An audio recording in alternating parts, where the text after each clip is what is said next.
Fala galera, eu sou a Júlia, estudante de psicologia, e a Lisa separou aí alguns vídeos pra eu assistir com vocês e fazer um react e uma análise em tempo real. Se eu não conseguir, vocês não vão assistir isso aqui, só eu vou assistir.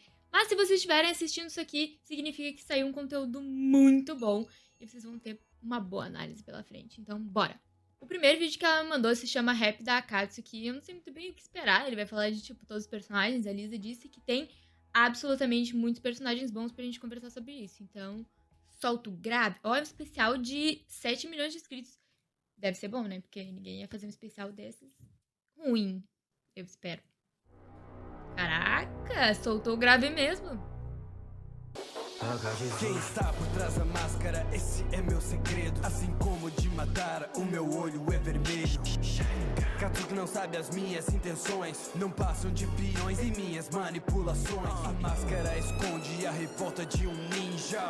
Obito dia.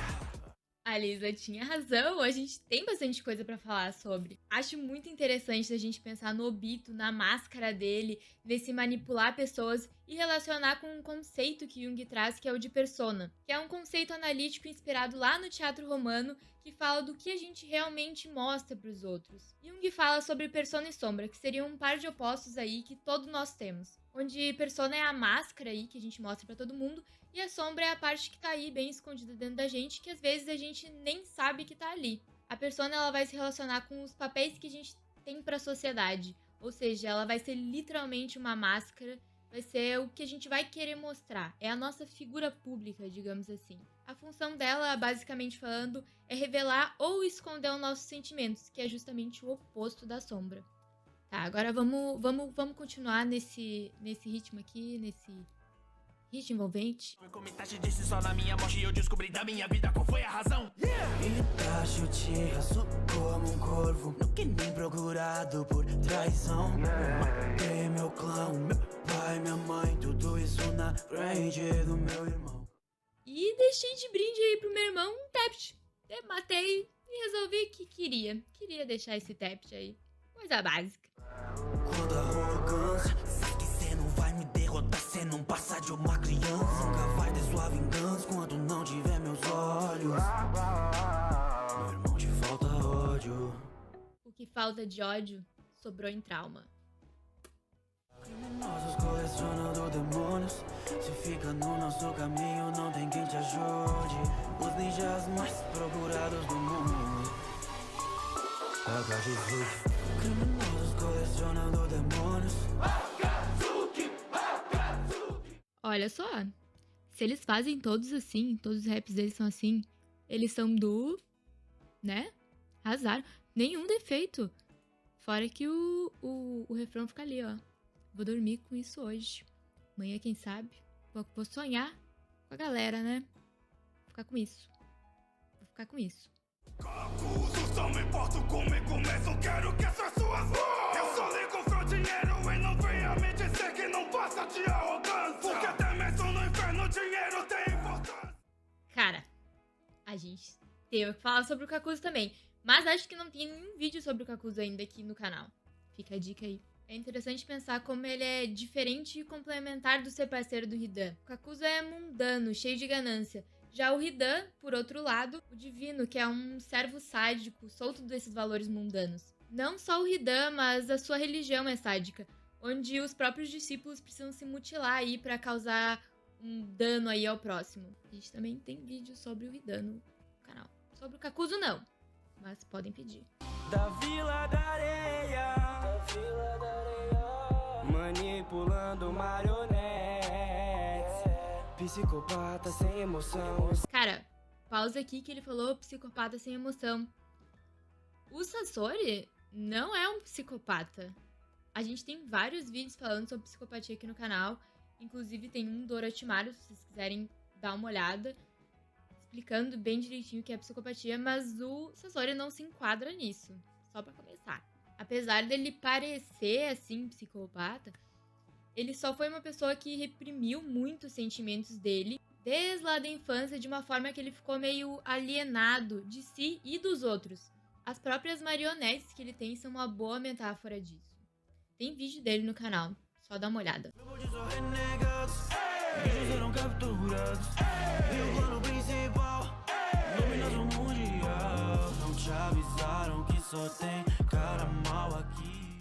Eu amo. Não te avisaram que só tem cara mal aqui? Só os com problema, né? Todo mundo com problema lá na... Todo mundo, né? Sobrou um. Tá com medo, assuma. Eu que matei o assuma. Eles rimaram assuma com assuma. Não. Não. Chamou o Shikamaru de otário. Chamou pro fight. Minha argila é explosiva. Viaja a obra de um artista. Minhas mãos têm boca.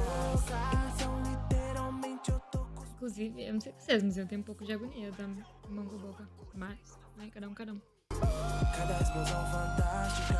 Uma arte tão bombástica. Vamos falar sobre Deidara. Ele é super extravagante com a arte dele, ele pode ter uma personalidade histriônica, mas um dos sintomas mais característicos, falando aqui, é essa vontade de ser o centro de tudo, que é isso que ele faz com a arte explosiva dele, que ele transforma toda a batalha também, tipo um espetáculo, assim. E ele tem uma tendência aí de falar e se expressar de uma forma meio dramática, sempre querendo realmente ser o centro. Pessoas histriônicas também têm a tendência de se preocupar bastante com a sua aparência física, e não dá pra negar que o Deidara tem provavelmente o cabelo mais hidratado da Akatsuki, mais hidratado que o meu, inclusive. Talvez mais hidratado que o seu que tá olhando esse vídeo. O outro vídeo que Elisa mandou é o rap do Itachi. Então vamos dar uma olhada aqui, porque eu gosto muito do Itachi. Desculpa quem não gosta.